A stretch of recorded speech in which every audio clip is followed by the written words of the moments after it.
Di dalam nama Yesus Kristus, kami siap terima firman-Mu.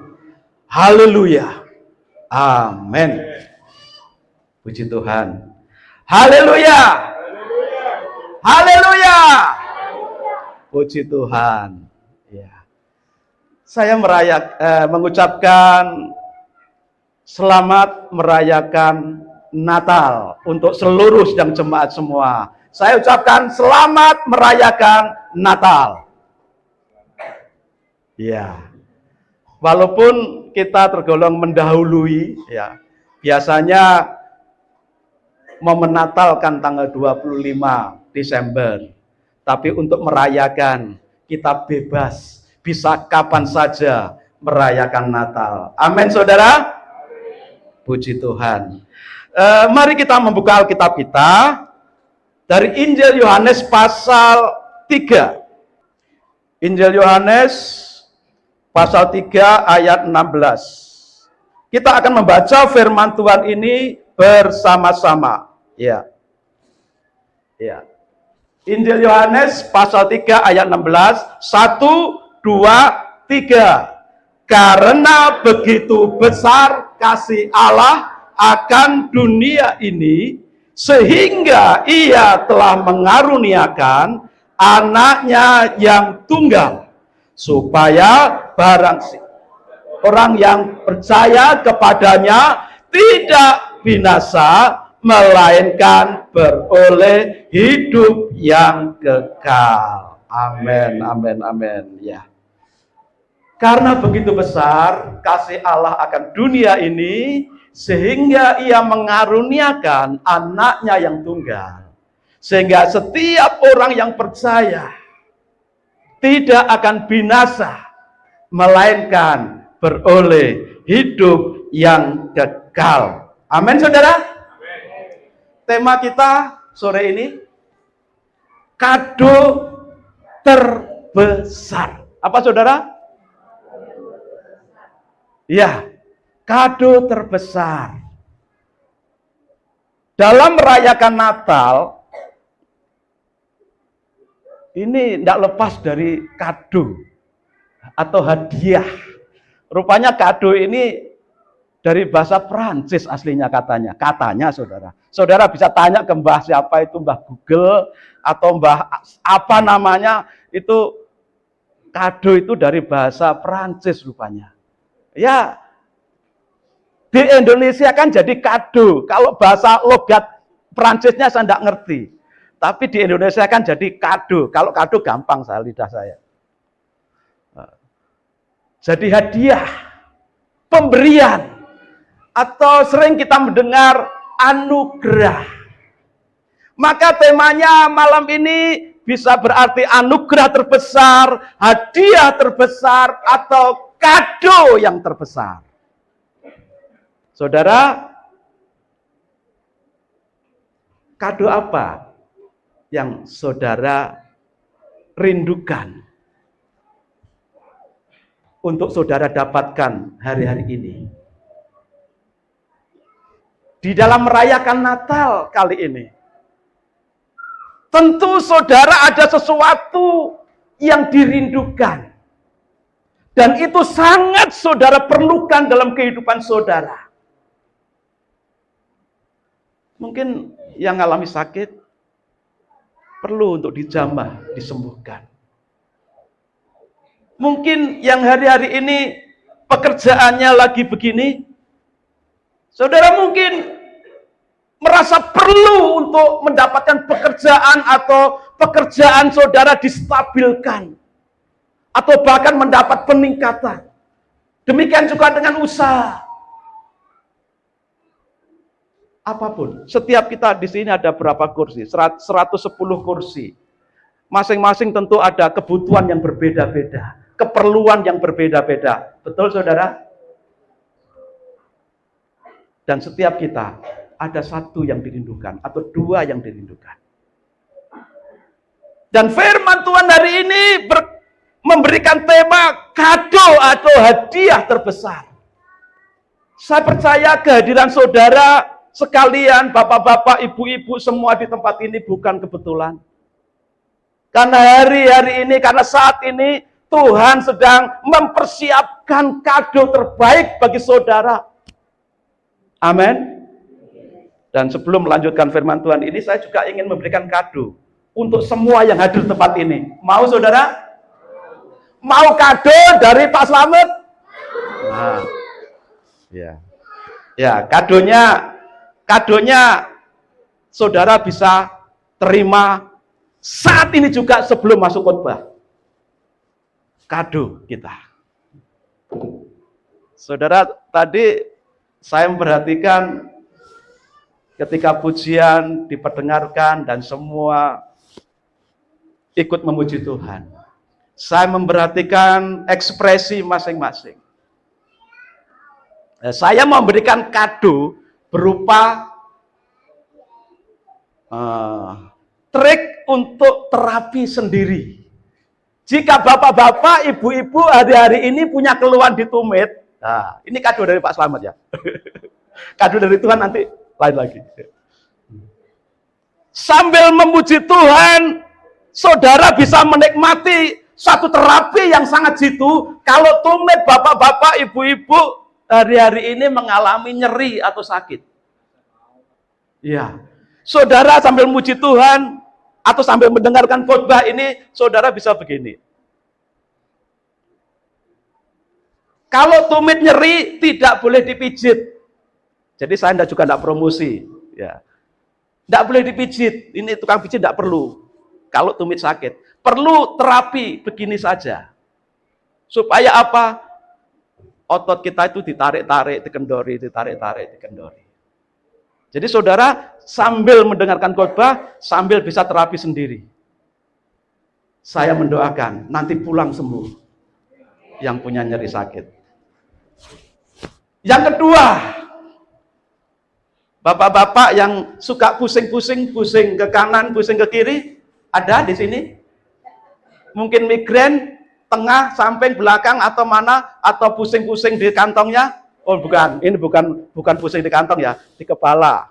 Mungkin leher, pundak sakit, terasa sakit, atau badan rasa tidak enak.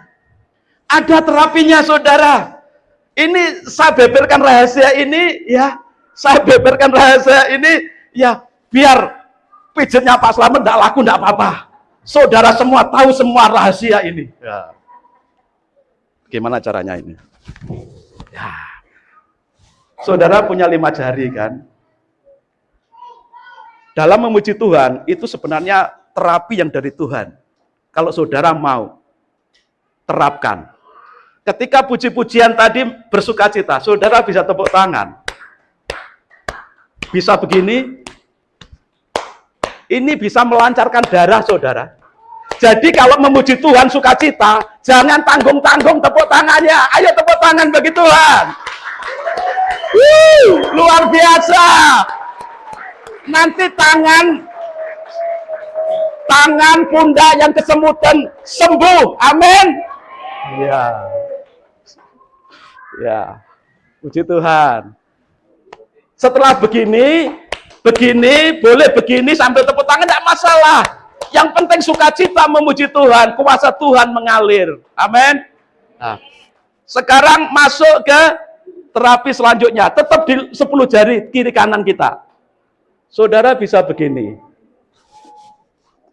Nah, begini kiri kanan, seperti orang nyuci tangan waktu corona.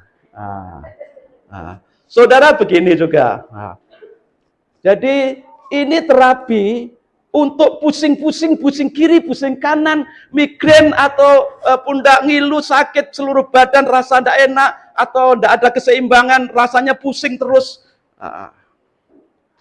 Perasaan jantung redek, kayak tadi saya juga redek lihat bapak-bapak, ibu-ibu begitu banyak, ya, redek saya. Sekarang juga masih redek ini. Ya, begini saudara. Dan selanjutnya saudara bisa begini. Tanpa minyak tidak apa-apa. Tanpa minyak. Ini betul, ini terapi. Ya. Saudara, karena di jari-jari kita dan telapak tangan kita, sekitar tangan kita ini banyak saraf-saraf yang berkaitan dengan kepala dan seluruh tubuh. Jadi kiri kanan bisa dibeginiin saudara. Saudara kalau kuat jarinya ini bisa begini, bisa pakai begini. Makanya yang pernah pijit ke Pak Slamet selalu diginiin jarinya kan? Oh, ada yang jawab amin, samar-samar. Ya, puji Tuhan. Ini kado dari Pak Slamet. Dan bapak-bapak, ibu-ibu mendengarkan khotbah, boleh kok sambil kakinya begini, sambil begini. Nanti pulang saya berdoa untuk bapak-bapak, ibu-ibu, kuasa Tuhan mengalir, apa yang menjadi keluhan kesehatan bapak-bapak, ibu-ibu, saya doakan sembuh. Amin. Yang pusing-pusing sembuh. Amin. Ya, yang badannya rasa pegel-pegel enggak enak sembuh. Amin. Amin. Ini kado dari Pak Slamet. Terapi sendiri di rumah. Dengarkan firman Tuhan sambil terapi sendiri. Boleh. Dengarkan firman sambil terapi, dan ketika firman Tuhan disampaikan, saudara bisa mengamini. Amin. Yes. Haleluya. Apa yang saudara amini dengan iman sambil begini, maka keluhan saudara sembuh. Amin, saudara. Kado terbesar selanjutnya dari Tuhan. Firman Tuhan tadi mengatakan, jadi karena saya kurang bisa membaca Alkitab manual, jadi ya seapalnya saudara ya.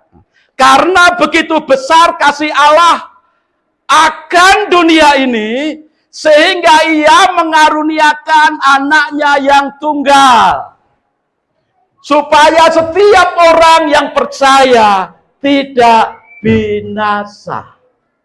Lanjut saudara, bisa ambil begini, tidak masalah. Pak Slamet tidak terganggu. Lanjut saja, tidak masalah. Supaya barang siapa yang percaya kepadanya tidak binasa.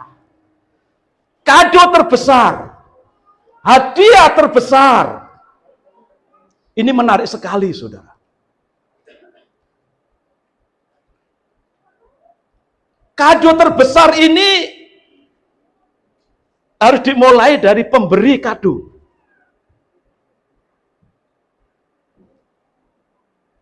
Setiap orang, kita kan punya pacar, punya pasangan.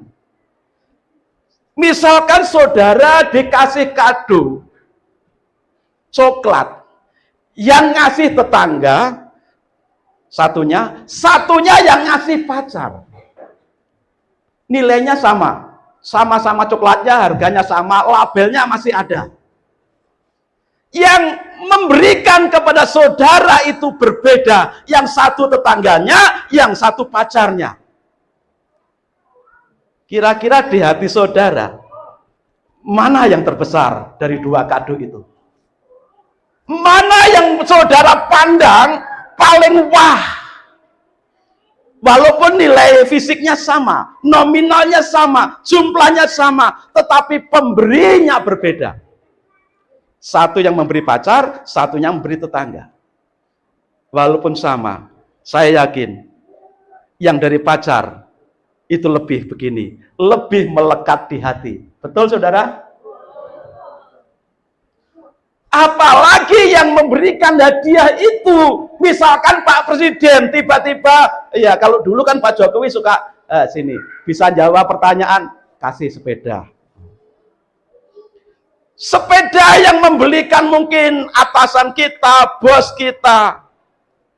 Dengan sepeda yang diberikan oleh Pak Presiden, mungkin harganya sama. Tetapi karena pemberinya berbeda, tentu yang paling melekat di hati adalah pemberian Pak Presiden. Oh, ini yang ngasih Pak Presiden, ada tanda tangannya Pak Presiden. Saudara pasti eman-eman itu. Kalau bisa tanda tangannya itu ditutup transparan, tetap kelihatan supaya tanda tangannya itu tidak lecet atau tidak terhapus. Betul? Di sini pemberi hadiah itu pegang peranan yang sangat penting.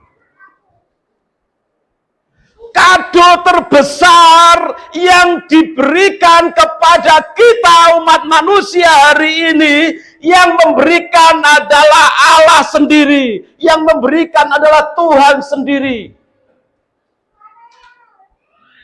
Dan kita tahu Tuhan itu yang menciptakan langit dan bumi serta isinya. Alam semesta diciptakan oleh Tuhan. Amin.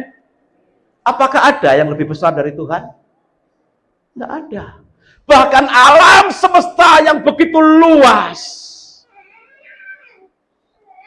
itu jauh lebih dahsyat, lebih besar Allah kita. Jadi Allah itu jauh lebih dahsyat, lebih besar daripada alam semesta dengan segala isinya. Maka kado terbesar itu hanya bisa diberikan oleh Tuhan pencipta langit dan bumi ini. Betul saudara? Amin. Yang kedua, kado terbesar bukan hanya diberikan oleh Allah yang besar, yang dahsyat, pencipta alam semesta dengan segala isinya. Tapi kado terbesar itu juga harus diberikan dengan motivasi yang benar, motivasi yang agung, motivasi dari dalam diri si pemberi itu dengan segala keikhlasan. Saudara lihat ya, di TV, bedah rumah.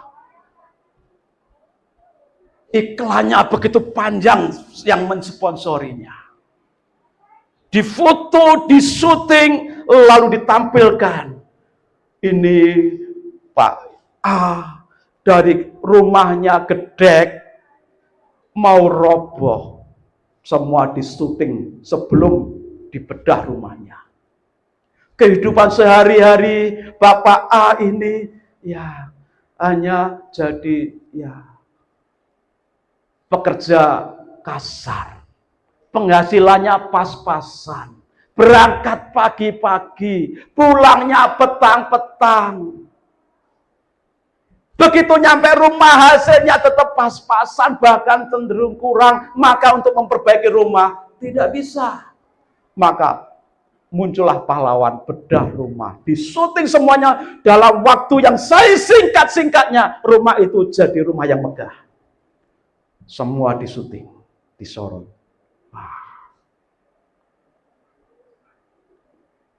Saudara, banyak motivasi dalam memberi. Ada motivasi memang menolong, motivasi untuk tujuan pribadi juga ada.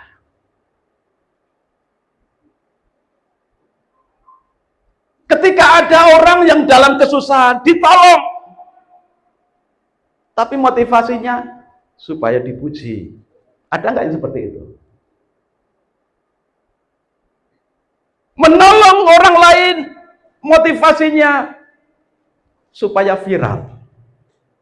Ya, biasanya yang TikToker, yang suka di sosmed itu, kalau menolong, ya harus viral. Dan ketika disalahgunakan sedikit, semakin diviralkan, semakin terkenal. Ada motivasi yang seakan-akan rohani juga.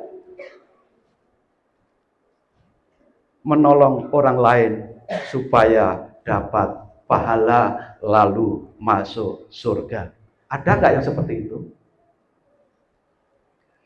Ada motivasi supaya viral, ada motivasi supaya dipuji orang, ada motivasi supaya dapat pahala dan masuk surga. Saudara coba selidiki, dan masih banyak motivasi-motivasi yang lain. Coba cerna, renungkan. Semua motivasi seperti itu, ujung-ujungnya adalah kembali ke diri sendiri. Bukan murni untuk tujuannya menolong orang lain. Itu menolong, tapi tujuannya egosentris. Ingin kembalian. Aku menolong supaya ada imbal baliknya, supaya aku viral, supaya aku dipuji orang, supaya aku masuk surga. Tetapi kado terbesar yang Tuhan berikan kepada setiap kita, umat manusia, diberikan dengan motivasi yang sangat agung, sangat besar, yaitu kasih. Tadi kita membaca bersama-sama, karena begitu besar kasih Allah akan dunia ini, sehingga setiap orang yang percaya tidak binasa, melainkan beroleh hidup yang kekal. Motivasi dari Tuhan adalah kasih. Karena mengasihi, dan kasih Tuhan itu kasih yang melebihi segala kasih di bumi ini. Kalau Tuhan menolong, ya menolong. Motivasi Tuhan adalah bagaimana supaya setiap orang itu bisa selamat. Bukan hanya Pak Slamet saja yang selamat, tapi setiap orang dikasih oleh Tuhan supaya selamat. Pemberinya sangat besar, yaitu Allah sendiri. Motivasinya sangat besar, yaitu kasih yang besar. Dan kualitasnya. Kualitas dari pemberian Tuhan itu luar biasa, saudara. Kualitas dari kado yang dari Tuhan dalam peristiwa Natal ini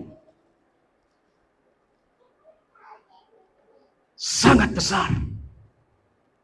Karena Tuhan sendiri yang memberikan dirinya untuk manusia berdosa.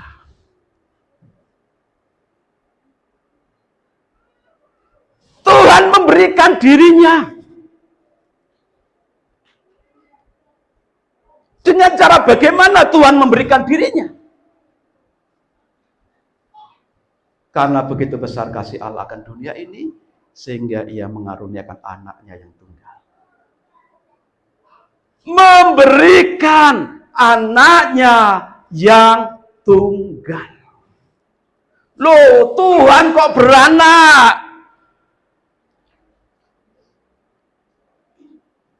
Bukan itu maksudnya.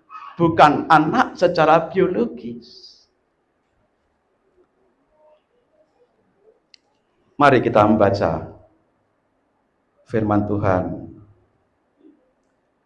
dari Filipi 2 ayat 6 dan 7.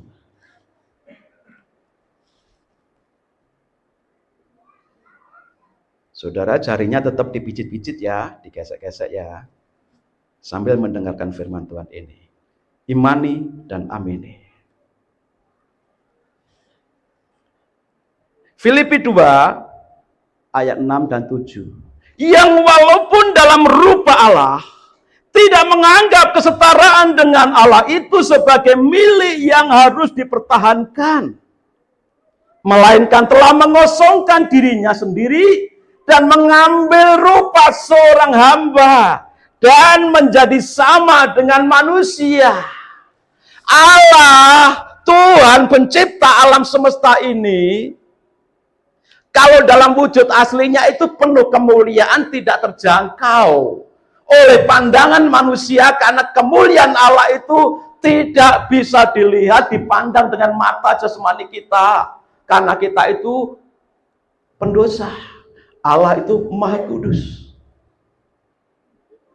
Allah itu penuh kemuliaan, sehingga tidak mungkin Allah datang ke bumi ini dalam wujud aslinya yang penuh kemuliaan. Tidak mungkin manusia bisa tetap hidup. Maka bagaimana caranya supaya Tuhan bisa berdekatan dengan manusia? Kalau lagi tadi terhubung dengan Tuhan.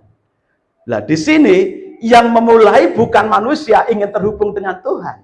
Yang memulai adalah Tuhan rindu kembali terhubung dengan manusia, maka dia mencari daya upaya, mencari cara.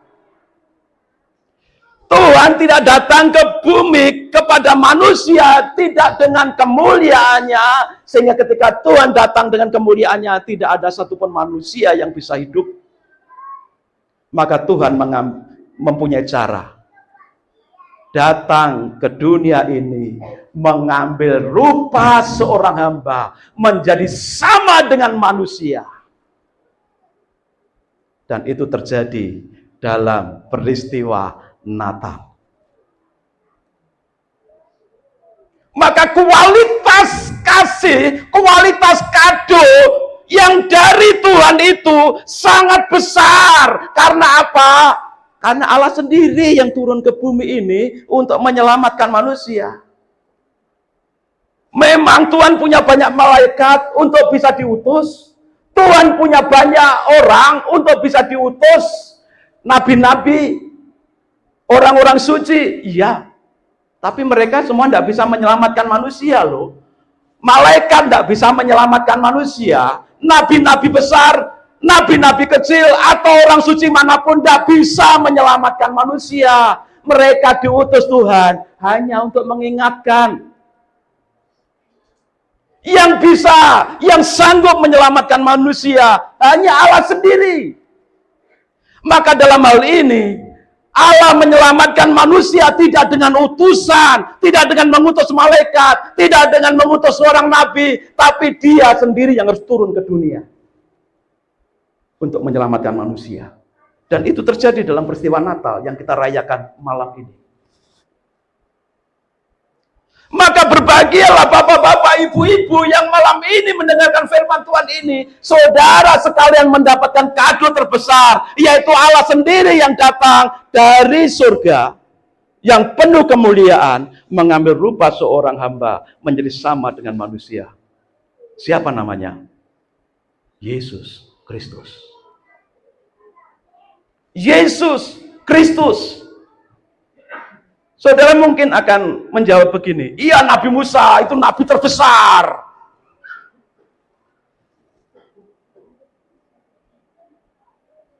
Nabi Musa saja yang katanya itu nabi besar, itu tidak bisa membawa bangsa Israel masuk tanah Kanaan. Sebelum masuk tanah Kanaan, Musa sudah wafat lebih dulu. Yang melanjutkan Yosua. Jadi Musa sekalipun tidak bisa membawa bangsa Israel masuk Kanaan yang sekarang lagi ramai ini. Sejarah di Alkitab seperti itu. Kalau membawa masuk ke Kanaan saja tidak sanggup, apalagi untuk menyelamatkan, pasti Musa tidak bisa. Bisa dipastikan, walaupun dia tergolong nabi besar. Tidak ada nabi, orang suci yang bisa menyelamatkan manusia. Maka harus Allah sendiri yang turun ke dunia. Dan Alkitab mencatat, Ia yang penuh kemuliaan, mengosongkan dirinya, mengambil rupa seorang hamba, menjadi sama dengan manusia. Terjadi dalam peristiwa Natal. Yesus itulah yang telah turun dari surga. Maka firman Tuhan mengatakan, kalau bapak-bapak baca lagi dari Yohanes 3 ayat sebelumnya, ayat 13, Yohanes 3 ayat 13, kalau temanya tadi Yohanes 3 ayat 16, yang kita baca Yohanes 3 ayat 13. Tidak ada seorang pun yang telah naik ke surga selain daripada Dia yang telah turun dari surga, yaitu Anak Manusia, yaitu Yesus Kristus. Saudara, tidak ada seorang pun manusia, walaupun dia punya gelar nabi besar sekalipun, Musa sekalipun, Abraham sekalipun, atau nabi manapun, orang suci manapun, tidak akan bisa naik ke surga. Alkitab menuliskan secara tegas. Lalu yang bisa masuk surga siapa? Harus ada satu pribadi yang sangat besar. Itu adalah Allah sendiri yang datang ke dalam dunia dalam wujud manusia. Namanya Yesus Kristus. Ayat 13 yang kita baca sama-sama tadi.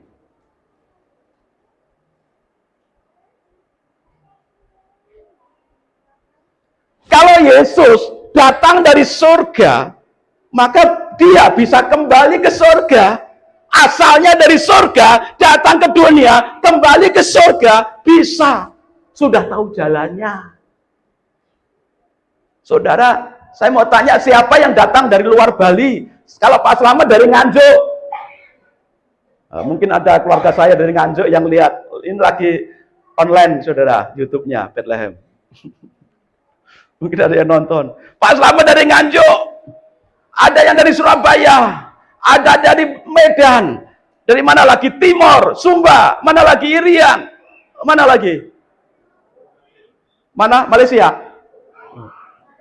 Manado? Ya, pokoknya Bhinneka Tunggal Ika. Ya. Ya. Kalau saudara mau kembali ke kampung halaman saudara, tahu nggak jalannya? Tahu. Karena orang asli dari Manado, asli dari Nganjuk, asli dari Solo, asli dari Jogja, asli dari Aceh, asli dari Jerman.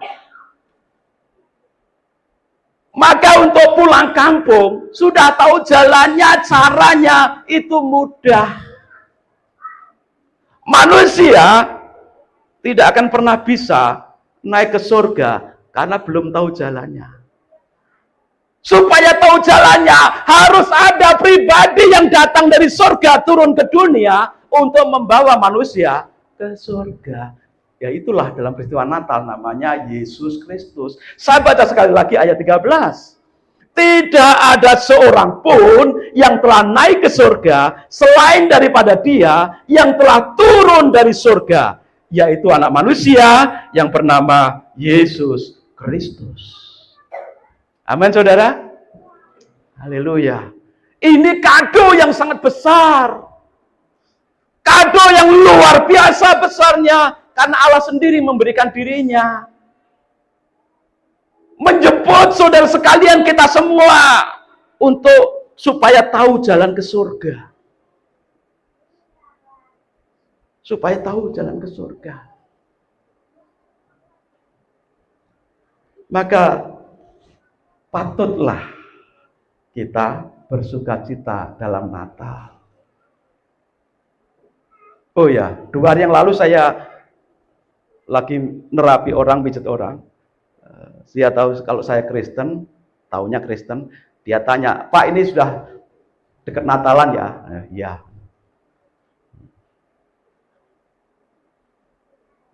Seneng ya kalau Natalan, dapat hadiah. Seneng. Seneng ya pesta-pesta makan-makan. Seneng Pak, kan enak.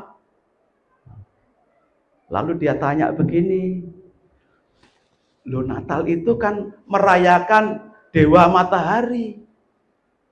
Hari lahirnya Dewa Matahari. Kok Bapak orang Kristen ikut merayakan dan bersukacita dalam Natal? Itu kan lahirnya Dewa Matahari. Nah, lalu saya tanya balik ke beliaunya ini. Kebetulan dia juga punya kepercayaan lain. Saya lahir tanggal 8 April 71. Kalau ada orang yang lahirnya tepat seperti tanggal lahir saya, 8 April 71, lalu dua belah pihak keluarga merayakan ulang tahun yang sama. Misalkan Pak Agus saja, misalkan yang terkenal ini kan Pak Agus. Banyak viralnya itu namanya Agus. Wow, pokoknya wow. Lahir Pak Agus misalkan 8 April 71, Pak Slamet 8 April 71. Mbak Ana, Mbak Ti, Mbak Tika, dan semua merayakan ulang tahun tiup lilin. Sementara saya juga merayakan ulang tahun bersama keluarga dan orang-orang yang mengasihi saya. Ketika Pak Agus meniup lilin, yang lain juga ikut merayakan. Apakah yang lain sedang merayakan ulang tahun Pak Slamet?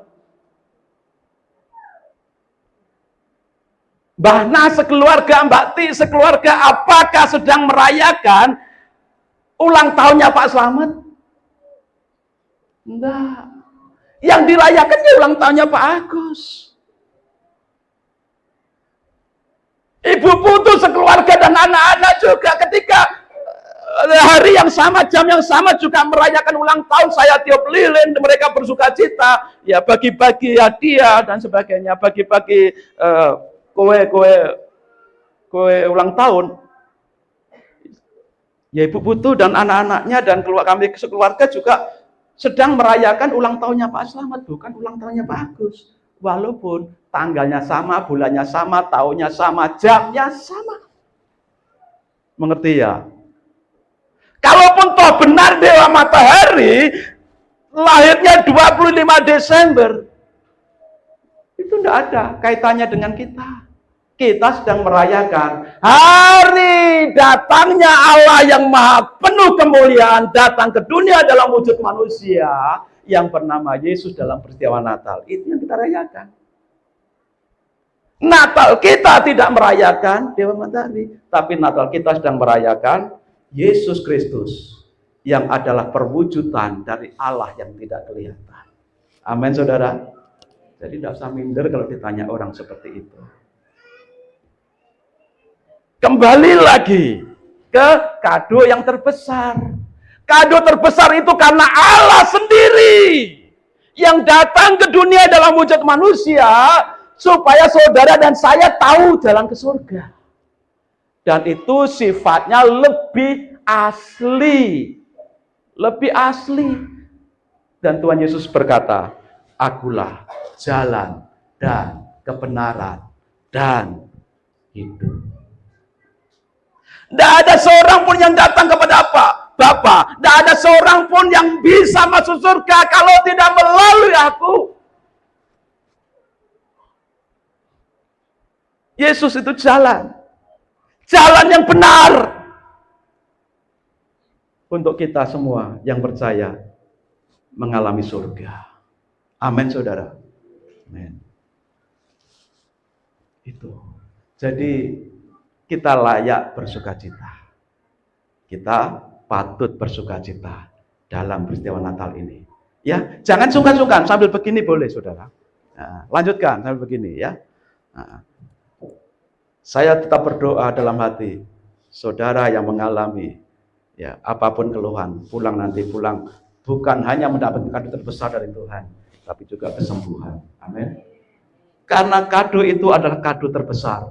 Bukan hanya yang memberikan Allah sendiri yang maha besar, yang turun ke dunia dalam wujud manusia, tapi tujuan dari kado yang terbesar yang diberikan oleh Tuhan itu adalah supaya barang siapa yang percaya, supaya setiap orang yang percaya tidak binasa, melainkan beroleh hidup yang kekal.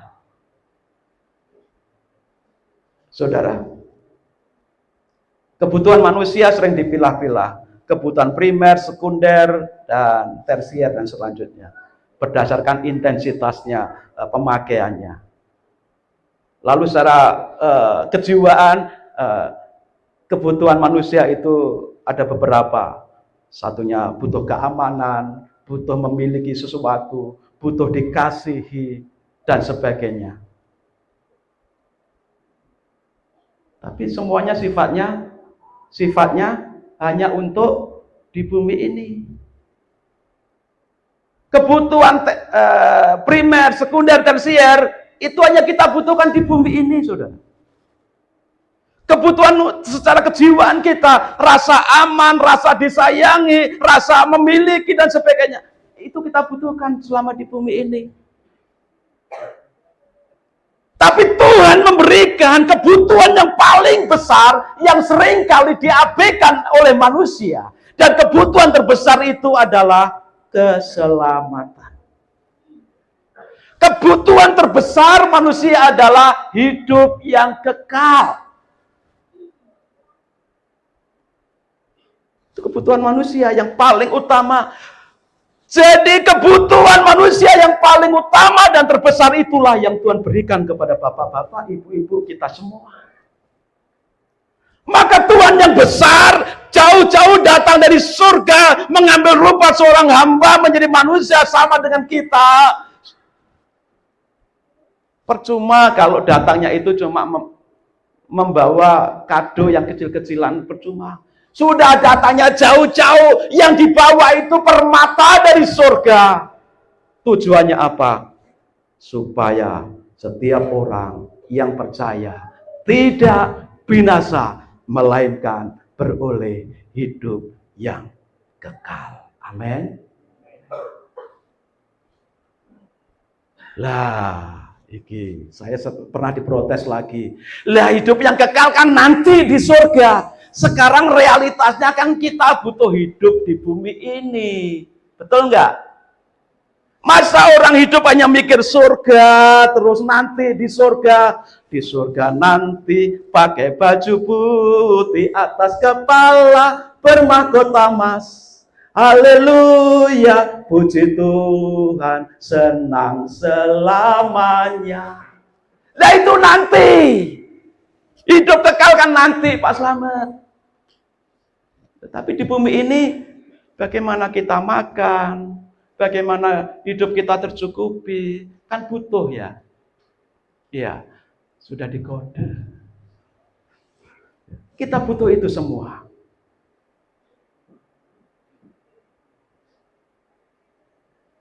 Saudara, pertanyaan selanjutnya. Sejak kapan kita dapatkan hidup yang kekal yang Tuhan berikan? Sejak kapan, saudara?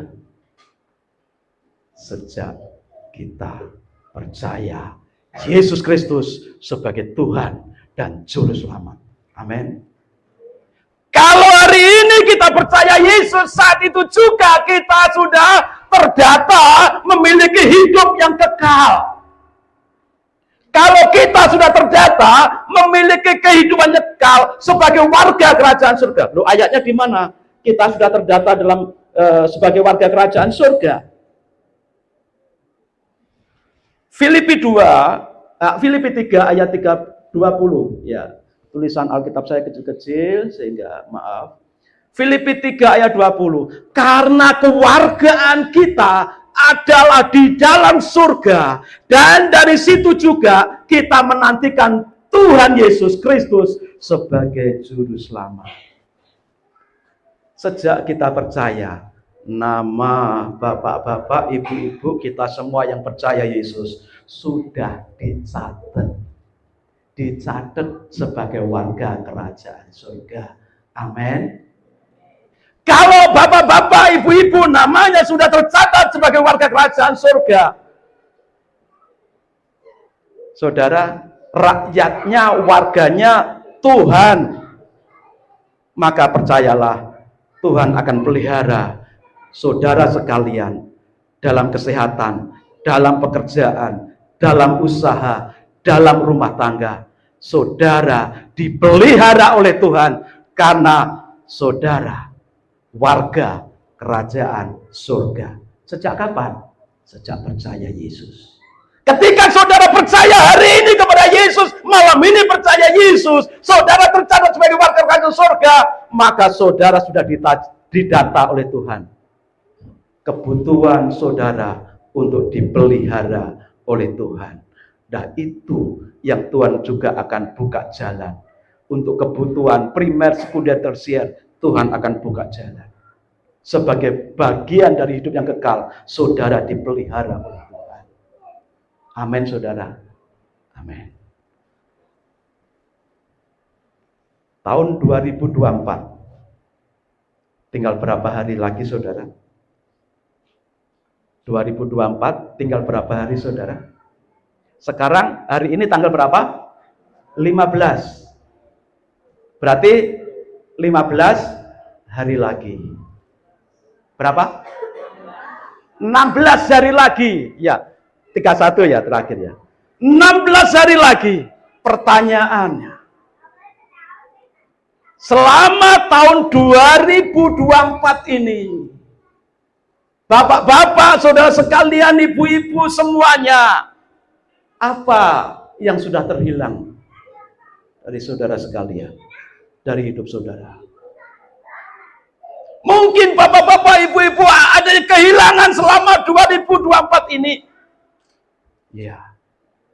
Tapi ketika saudara percaya Yesus yang memberikan hidup yang kekal, mungkin yang terhilang tidak akan kembali, tapi Tuhan akan kembalikan dalam bentuk yang lain. Dan itu adalah pemberian dari Tuhan sebagai bagian dari pemeliharaan Tuhan. Amin. Mungkin bapak-bapak, ibu-ibu, saudara sekalian punya harapan-harapan selama tahun 2024 ini yang belum terwujud. Mungkin dalam hal kesehatan, mungkin dalam hal pasangan hidup, mungkin dalam hal pekerjaan, mungkin dalam hal usaha. Ada harapan-harapan yang belum terwujud dalam diri saudara sekalian.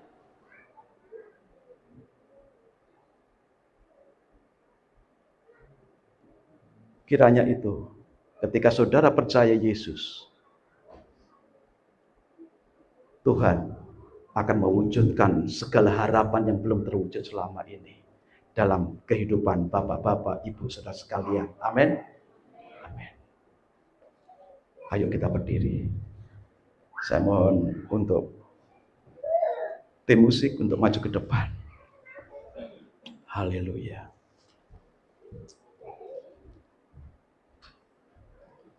Apapun harapan saudara mengakhiri 2024, memasuki tahun 2025, Tuhan bisa memberikan kado terbesar mulai saat ini kepada saudara sekalian ketika percaya sungguh-sungguh kepada Yesus. Kado terbesar itu keselamatan, dan selanjutnya saudara akan mengalami pemeliharaan Tuhan. Harapan yang belum terwujud sampai hari ini,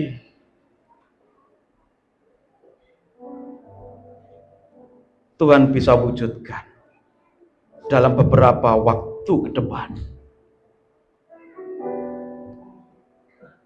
Pemimpin pujian dan timnya bisa maju ke depan. Haleluya. Saudara imani,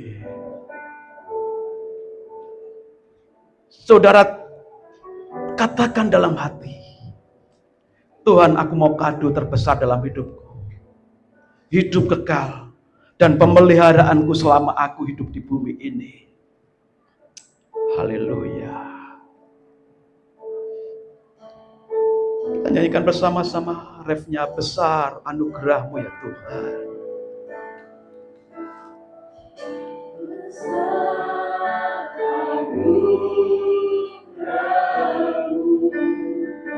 Sambil saudara mengucapkan dalam hati kebutuhan terbesarmu, kerinduan terbesarmu, harapan terbesarmu hari ini. Mungkin mengenai kesembuhan, mungkin mengenai usaha, pekerjaan, mungkin mengenai keluarga.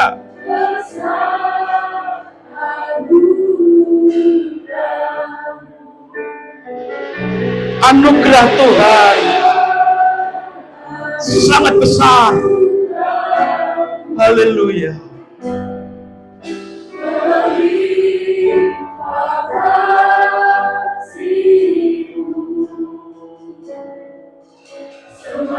Jangan putus asa, jangan putus harapan ketika engkau belum menerima sampai hari ini apa yang kau rindukan dalam hidupmu.